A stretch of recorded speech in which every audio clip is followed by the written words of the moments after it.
Hey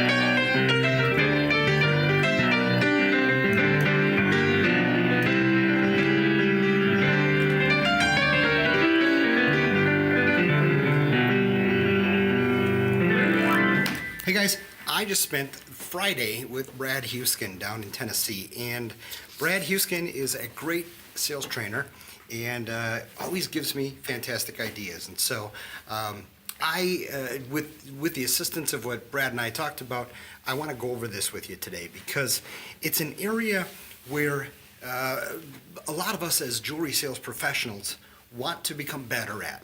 And some of us call it clienteling. I'm just going to call it creating raving fans. Now, this is a simple system, and many of you probably have a great system set up already.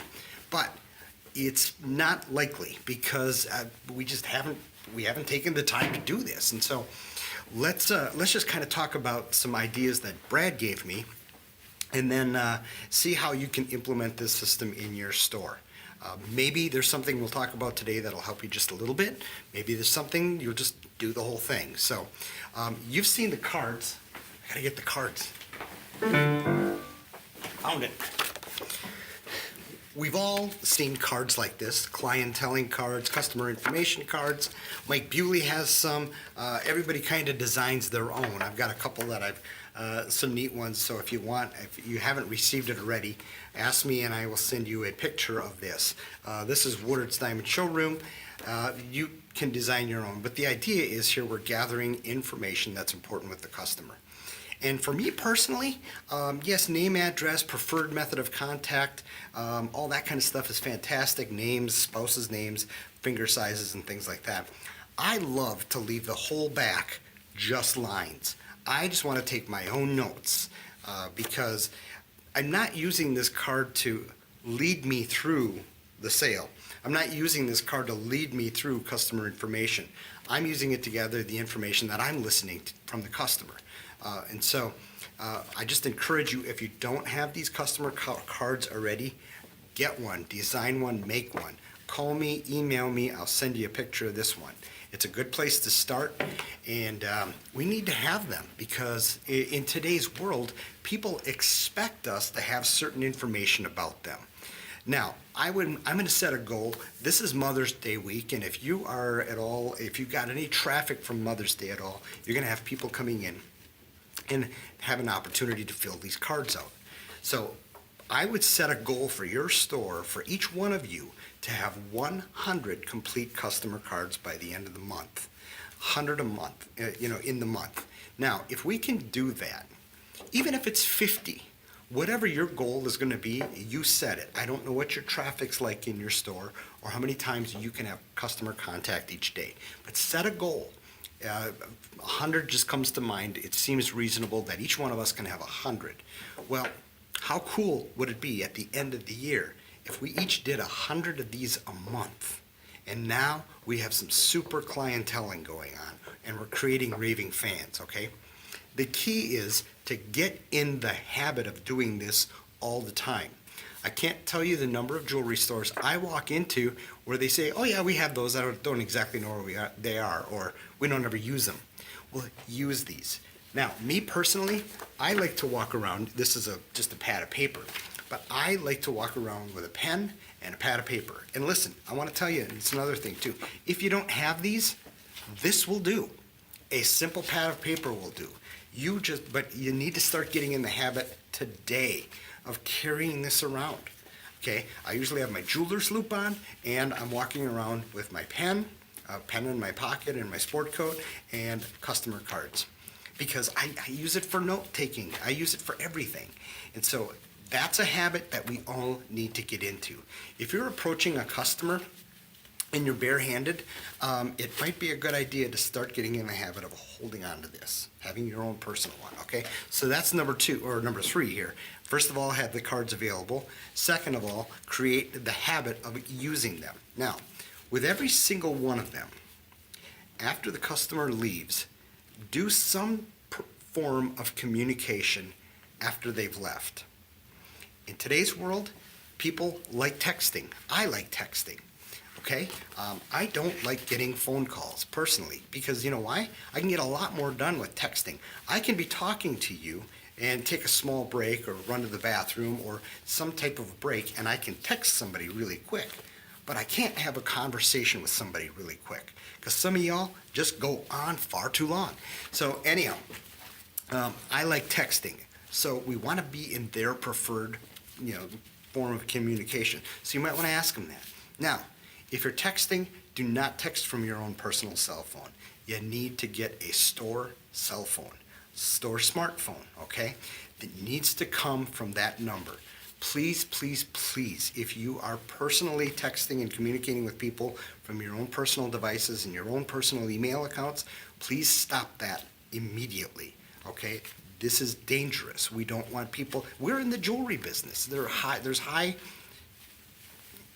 dollar value here, okay? So please stop doing that. And of course, many of you are ladies, and so we don't want to have anything happen that would be a negative situation where somebody has your personal communication device. So, a quick story about Connie down in Tennessee at Woodard's.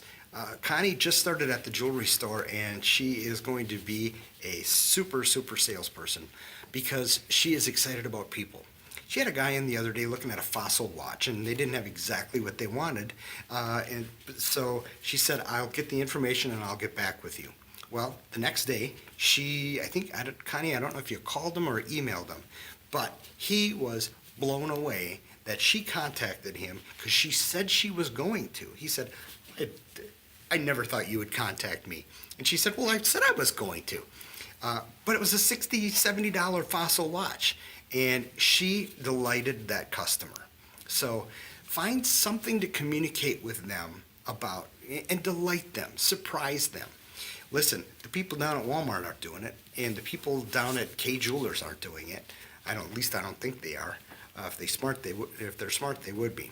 Now, we can get the customer oftentimes to fill this out, especially if you have the preferred jeweler's warranty or you have some type of customer retention system that you need to put them in. So just, I wrote some quotes here down that you can use and just to ask them to fill it out. Hey, listen, so we can be sure to invite you to our special events. Would you mind just filling this out in your preferred method of contact so, we can let you know cool things that are going on here at the store? Or, hey, so we know how to get a hold of him. How do I get a hold of the guy? And then of course our warranty, I wrote down here, we have a preferred jeweler's warranty. It is a phenomenal warranty. Even if you move out of the area, we're gonna cover you with this, with this warranty, no matter what city you move to. And then this line here, do you mind if I give you a call in 6 months to follow up, to freshen this up, to remind you to come in and have it cleaned and checked out? We do that for free. And so I love this one because you're getting permission from them to give you a call. Now that call is not awkward, it's expected. Now you're doing what Connie did. You're delighting them with that phone call. How cool would it be if we could delight them with a phone call or a text or an email or a carrier pigeon or whatever their preferred form of contact is, okay? Now, what's really important here is that you have or you create a system of follow-up. Just getting the information on this card isn't gonna do you any bit good. You gotta do something with the information. So what have we done? We've delighted them with some type of communication immediately. I know Scott up in Marinette, their team practically has texts to people before they get to the car, just thanking them for coming in. And you know what? I would even thank them for coming in for a watch battery, or even if they didn't buy anything at all. Hey, thanks for stopping. Some type of, really sincere, we appreciate you walking through our door. So have a system or create a system for follow-up. Every store is different, so I can't mandate something, but what I'm going to do here is just kind of give you some guidelines, all right? And I'm going to jump to number 8 first. You file these cards. File these all in one spot, not under Tammy, not under Julie. Put under the entire store alphabetically. But before you do that, photocopy it for yourself so that you have a personal record in either a 3-ring binder or you have it somewhere for you. Then we have it for the store. And that's very important because that day that you're not there, Lisa's going to need to know where this is, and she's going to need to know what you talked about. A lot of people will take this immediately and put it into the Edge or whatever their software system is. Some people, they have very good, I know the Edge has a very good system for this. But the thing about it is this, and that's this next step, which I've written here, and number 7. So schedule time every single day to grab your 3-ring binder with all of your personal contact forms in and just go through it. You're gonna be remembering some things. You're gonna look at something. Oh yeah, some flags are gonna go, and you're gonna be quick to action. The cool thing is this will jog your memory. Remember, it's a good idea to do it anyway because it kind of strokes your ego. Look at all the people I waited on and all the people that know me and love me. But it's going to jog your memory and create action. Whatever those actions are individually that maybe you've written on the back that says, hey, ask them how their honeymoon went, or find out, if their son got his certification, those types of things. So schedule time every single day. Okay, after number 8, which is you've photocopied them and created your own. And then, of course, we don't want to stalk them. We don't want to be contacting them every day or even every week for that matter. You want to delight them. And that's why I ask that you go through your book every day. Because, number 1, it'll be kind of something that you can feel good about as a jewelry sales professional, that you've created these relationships. But number 2, the great thing is you're going to individually and personally take care of some of those things that you remember. There's a great story of I believe it's the Marriott hotels that basically allow their people to spend up to $2,000 per guest per visit to delight them in some way, especially if the need arises. And so that's a little extreme, of course. But if you can be thinking all the time going through this, hey, what if I send them a little? Or what if I call them? Or what if I, do something a little special for them? Oh my goodness, the fans that we would create after just a couple months would be incredible. This takes discipline, it takes scheduled time, it takes tenacity to say, we are going to do this. But I'll tell you what, this will make your March 17th or your March 21st a great day. Instead of just waiting around for Christmas, people are going to be coming to you and say, oh, Mark down the street told me about you guys. He was mowing his lawn, for crying out loud, and I ran into him, and he said, I got to come here. Neat things like that are going to happen. Neat stories are going to happen, and I'm sure some of you have them already.